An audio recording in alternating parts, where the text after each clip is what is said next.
Hello bachcho, let's see this question. The following solutions have equal concentrations. Which one will show minimum osmotic pressure?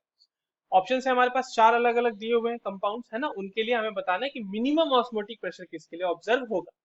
चलिए इस question को solve करते हैं बच्चों। और सबसे पहले तो ये देखते हैं कि इस क्वेश्चन को सॉल्व करने के लिए हमारे पास कौन से की कॉन्सेप्ट की जानकारी होनी चाहिए। तो ये जो सवाल है बच्चों, ये हमारे पास बेसिकली ऑस्मोटिक प्रेशर का सवाल है। और ऑस्मोटिक प्रेशर क्या होता है, pi is equal to C R T into i. ये वेंट ऑफ फैक्टर जो आई मल्टीप्लाई किया ना हमने, यही हमारा यहाँ पर सबसे क्रूशियल चीज है। क्यों? क्योंकि हमें ये बोल दिया गया है कि सबके तो इक्वल कंसेंट्रेशन है, तो सी तो सेम हो गया ना, और टेम्परेचर दिया हुआ नहीं है तो हम टेम्परेचर सेम मान लेते हैं और आर तो कांस्टेंट है। तो जिसके लिए आई की वैल्यू कम होगी उसके लिए पाई का वैल्यू भी कम होगा। नाउ अब हम एक एक करके सारे जो हमारे पास सोल्यूशंस जिसके इसके हैं वो देख लेते हैं और आई की वैल्यू फाइंड आउट करेंगे। सबसे पहले हमारे पास बच्चों BaCl2।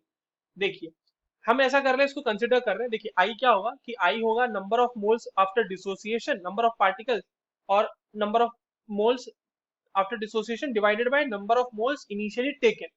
तो हम लोग मान लेते हैं कि सबका नंबर ऑफ इनिशियली टेकन जो हमने 1 कर दिया। ठीक, तो हमारे पास जितने नंबर ऑफ मोल्स डिसोसिएट होके आएंगे उतना ही हमारा आई का वैल्यू हो जाएगा। तो BaCl2 डिसोसिएट जब हो जाएगा तो ये हो जाएगा Ba2 प्लस में और 2Cl माइनस में। अब देखिए कितने इसमें आपको मिल रहे हैं, एक Ba2 प्लस और 2Cl माइनस, यानी यहाँ पर आई की वैल्यू हो जाएगी 1 plus 2 that is 3। Number of moles 3 हो गए ना आफ्टर डिसोसिएशन।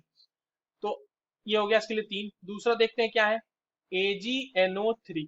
AgNO3 डिसोसिएट करेगा बच्चों तो Ag प्लस बनाएगा और NO3 माइनस बनाएगा। आई की वैल्यू 2 हो गई, यहाँ पे 2 मिल रहे हैं। Coming to third, Na2SO4 dissociate करेगा तो ये 2Na plus plus SO4 2 minus बनाएगा, तो 2 Na और एक सल्फेट। तो आई की वैल्यू कितनी हो गई यहाँ पे, 2 plus 1 3। Now coming to last option that is ammonium phosphate NH4 whole thrice PO4। ये डिसोसिएट करेगा तो ये बनाएगा 3 अमोनियम आयन और प्लस एक फॉस्फेट आयन। तो ये देखिए कितना हो जाएगा यहाँ पे, 3 अमोनियम एक फॉस्फेट, तो यानी आई की वैल्यू हो जाएगी 3 प्लस 1 4। तो जिसके लिए आई की वैल्यू सबसे कम उसके लिए ऑस्मोटिक प्रेशर का वैल्यू सबसे कम। And this is for AgNO3। So the correct answer is option 2. I hope you understood this well. All the very best.